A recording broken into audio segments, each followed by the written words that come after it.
Bonjour à tous et Merhaba de cette semaine en Turquie.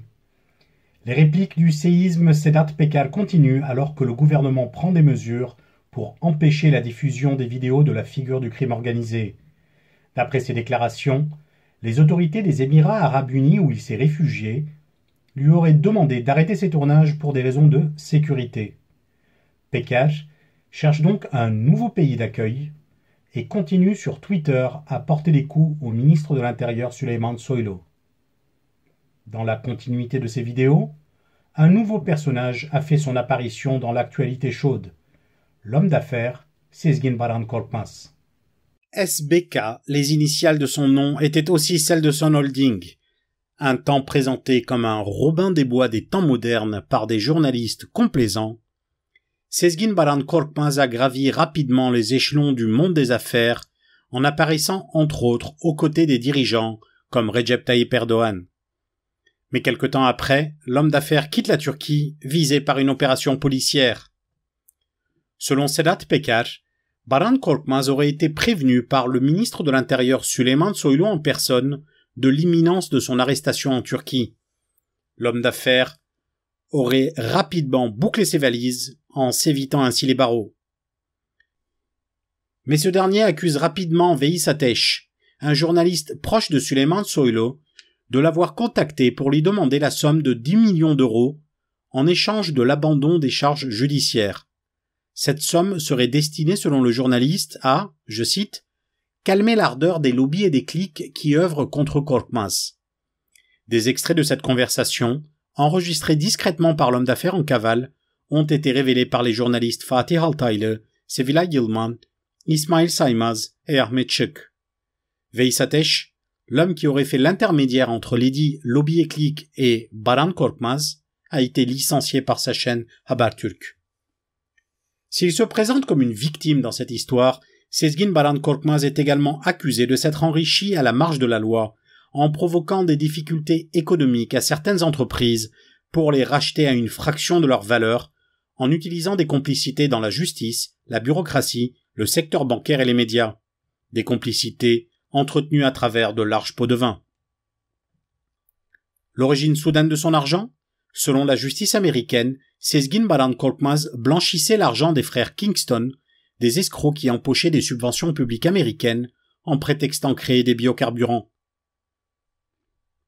Sezgin Baran Korkmaz, tour à tour prédateur puis proie lui-même, a été arrêté en Autriche en vue de son extradition aux États-Unis, où il risque une peine de 225 années de prison. Il a déclaré vouloir être jugé en Turquie, où il risque au maximum 7 ans de prison. C'est un débat presque aussi vieux que la création des partis islamistes en Turquie. Une fois arrivés au pouvoir, vont-ils s'attaquer au mode de vie des laïcs ? Cette question a été posée une fois de plus après la déclaration surprise du président et chef de l'AKP Recep Tayyip Erdoğan concernant l'interdiction faite aux établissements de passer de la musique après minuit. Ruşen Çakır a analysé cette séquence. L'interdiction de la musique dans les établissements recevant du public, en vigueur depuis le 30 mai 2020 dans le cadre de la lutte contre la pandémie du Covid-19, est remplacée par une autorisation jusqu'à minuit.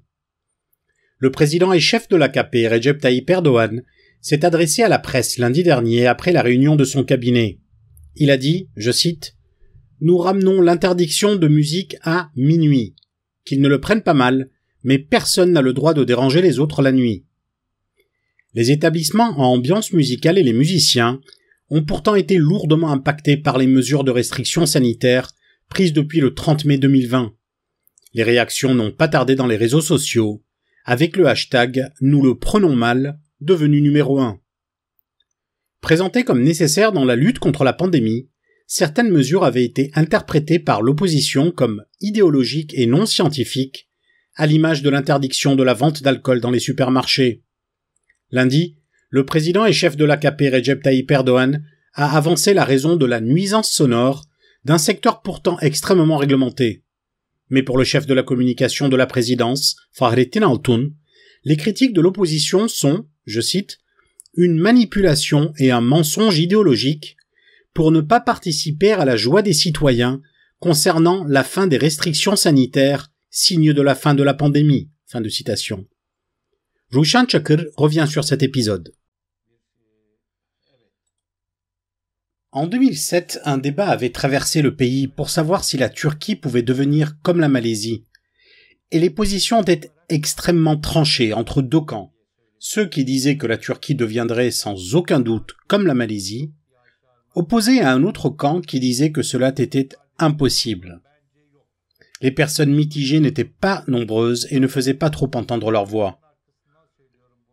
Mais aujourd'hui, après 15 ans environ, on ne se pose plus la question de savoir si la Turquie pourrait devenir comme la Malaisie, mais plutôt, est-ce que la Turquie devient comme la Malaisie? Et cette question est loin d'être anecdotique. Aujourd'hui, le fait qu'un pays comme la Turquie, héritière d'un empire avec une longue histoire derrière elle, se retrouve à dire « la musique dérange certains, donc l'État va l'interdire après minuit » est une situation ahurissante. Il n'existe aucune raison rationnelle à cette mesure qui n'est ni plus ni moins qu'une posture idéologique.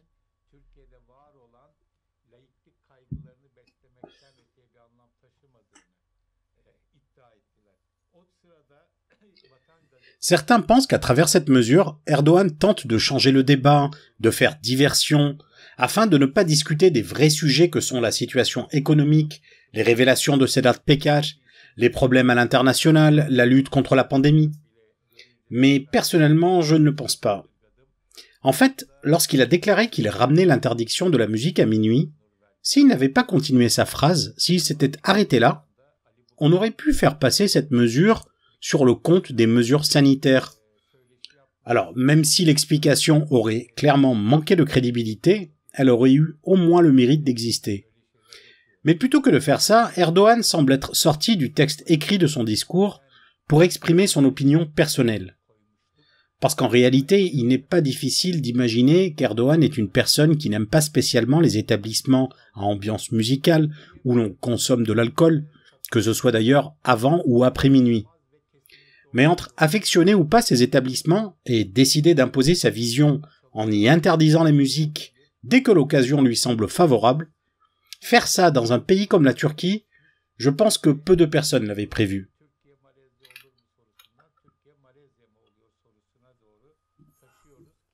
Mais apparemment, ce sont ces personnes qui avaient raison. Cette décision est bien évidemment problématique à plusieurs titres. Déjà, l'État est laïque, du moins sur le papier, donc normalement l'État n'a pas à s'occuper de ce genre de questions. D'autre part, les dirigeants passent leur temps à déclarer qu'ils ne veulent pas se mêler du mode de vie des citoyens.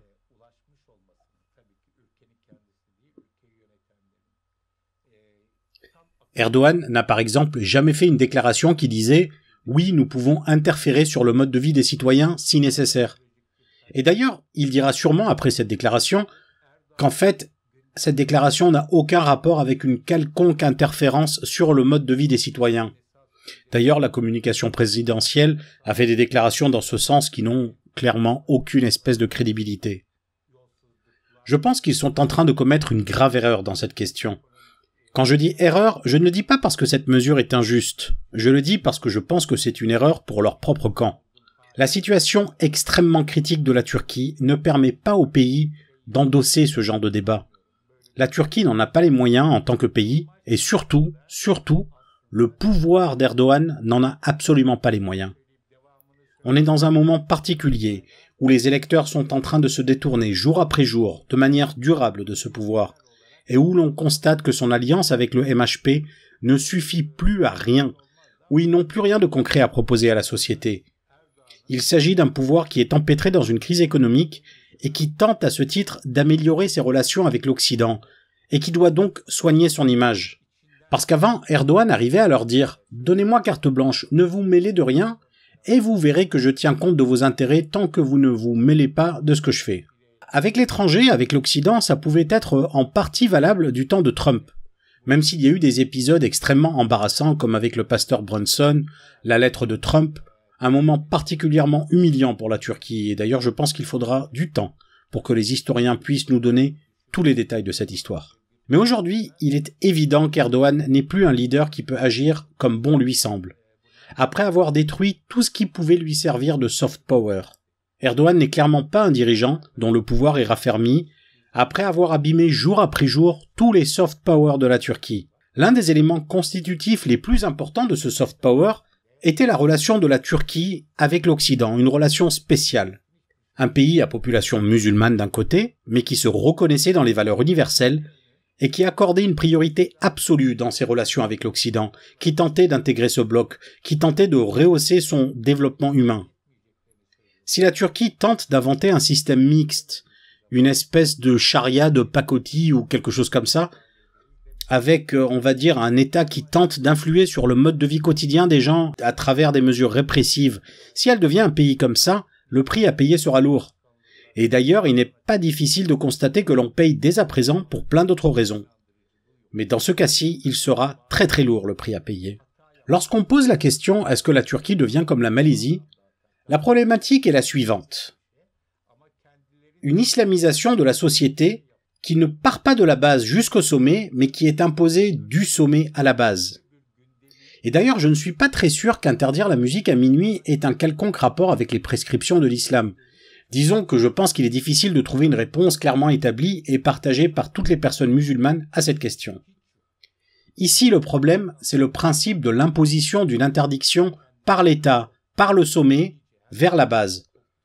Il ne s'agit pas d'une base qui tente d'insuffler des valeurs religieuses à la société.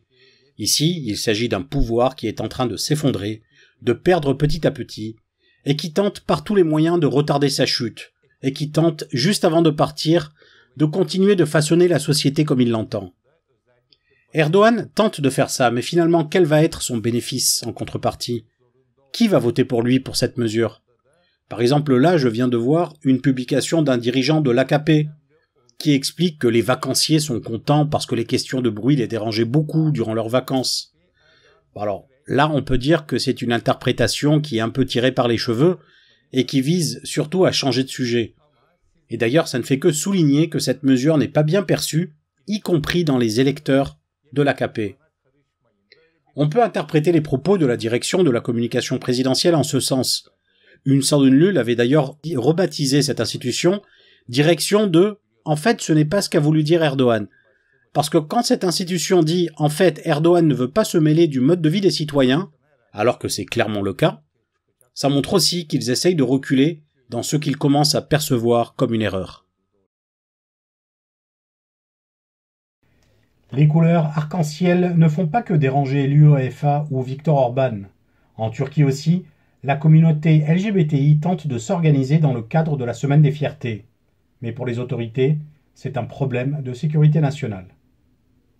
Un pique-nique organisé à Istanbul par des associations LGBTI dans le cadre de la Semaine des Fiertés a été interdit par le gouvernorat en raison de, je cite, « sécurité nationale et ordre public ». Devant se tenir à l'origine à Heybeliada, le pique-nique avait été interdit par la direction de la sécurité locale. Ses organisateurs avaient donc décidé de se retrouver au parc de Maçka, autour de collations véganes. Immédiatement, le gouvernorat de Şişli a interdit, je cite, « tout type d'activité durant 30 jours ». Le parc a été encerclé par les forces anti-émeutes et toute personne voulant s'y rendre a été fouillée. Tout objet ayant des couleurs arc-en-ciel, y compris les masques, ont été saisis. Plus tard, la police a fait usage de la force pour faire partir les participants au pique-nique. Le député du CHP Sezgin Tanrıkulu a déclaré « Je suis sans voix. Vous avez interdit durant 30 jours à Şişli tout type d'activité en raison de la Semaine des Fiertés. Mais je ne comprends toujours pas ce que vous avez interdit et à quel titre. » D'autre part, à Adjiş, dans le district de Van, le maire nommé par le préfet en remplacement du maire élu a fait enlever des parapluies multicolores dont les couleurs rappelaient l'arc-en-ciel. L'homosexualité, dépénalisée depuis 1856, est devenue un sujet de forte crispation depuis 2015. Le HDP est sans conteste le parti le plus diabolisé en Turquie. Interdit des médias mainstream, victime la semaine dernière d'un attentat terroriste, le Parti démocratique des peuples fait face au risque d'une dissolution. La Cour constitutionnelle a validé l'acte d'accusation de la dissolution du HDP après l'avoir rejeté une première fois en raison de nombreuses irrégularités de forme. Le deuxième parti d'opposition voit donc ses jours comptés, tandis que 450 de ses dirigeants risquent un bannissement de la vie politique durant 5 ans. La semaine dernière, le HDP avait été visé par une attaque terroriste. Un ancien personnel de la santé Onur Ganjar s'était introduit dans le local du parti à Izmir et avait tué Deniz Poyraz, une militante qui prenait son petit déjeuner. Appréhendé courtoisement par la police, le terroriste qui s'était fait prendre en photo en Syrie a déclaré avoir commis cet acte par, je cite, haine du PKK. Après avoir été interrogé très rapidement, le prévenu a été mis en détention en attente de jugement. Les partis d'opposition ont condamné cette attaque. Quant au MHP ultranationaliste allié au pouvoir, son président Devlet Bahçeli a expliqué qu'il ne fallait pas amalgamer les loups gris au tireur Onur Ganjar. Ce dernier partageait pourtant sur son compte Instagram de nombreuses photos de lui en train de faire le signe de ralliement des loups gris. Bahçeli, quelques jours après, a traité la victime Deniz Poyraz de, je cite, collaboratrice de milice, de terroriste. Le HDP, troisième parti politique du pays, continue de peser selon les enquêtes d'opinion à plus de 10% dans la vie politique du pays. Si sa dissolution est confirmée, il sera le 8e parti proche du mouvement kurde à être interdit. Le canal Istanbul continue de polariser le débat politique. Dernier épisode en date, l'inauguration qui devait avoir lieu demain du chantier pharaonique. Le maire d'Istanbul, Ekrem İmamoğlu, est vent debout contre cette initiative. L'inauguration du chantier du canal Istanbul devrait avoir lieu demain, selon les déclarations du pouvoir.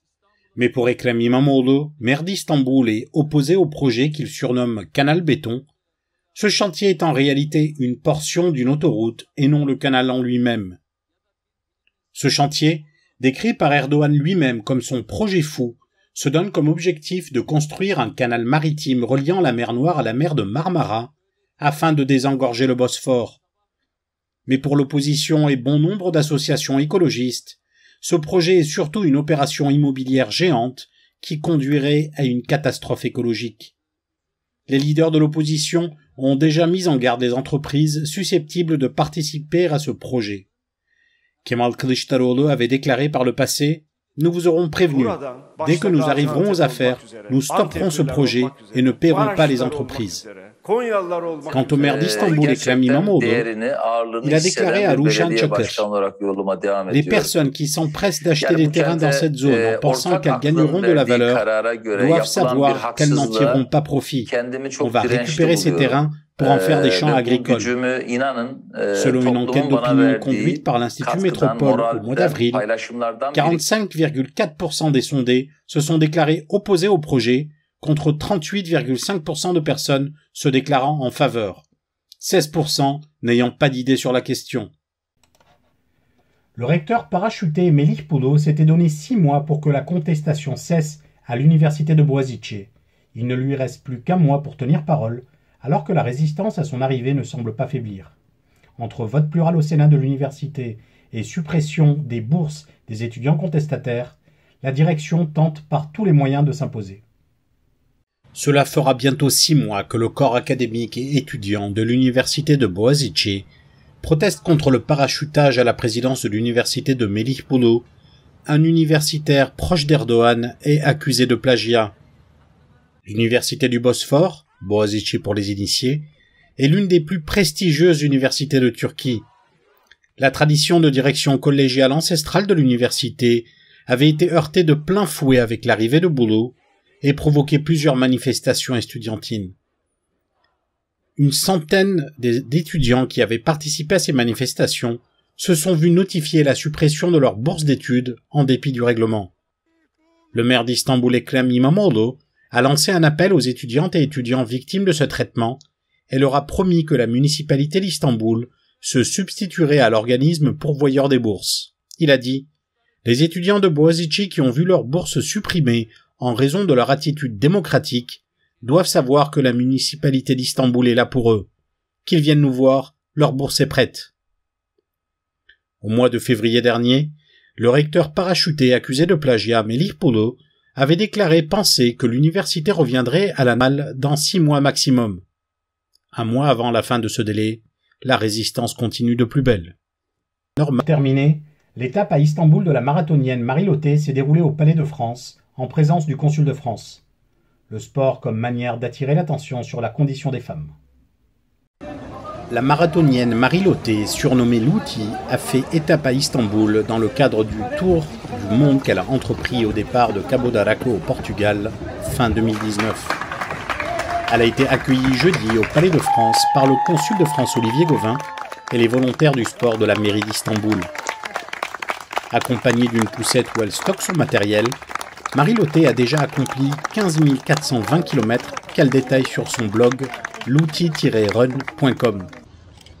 Sa démarche s'inscrit aussi dans le soutien de l'association Women for Women qui lutte pour la liberté des femmes dans le monde. Prochaine destination, Bellevue à partir de Seattle aux États-Unis. Bon courage Louti. Et c'est tout pour cette semaine. Merci de nous avoir suivis. À la semaine prochaine. Türkiye'nin sivil, bağımsız, özgür ve çoğulcu bir medya ortamına ihtiyacı var.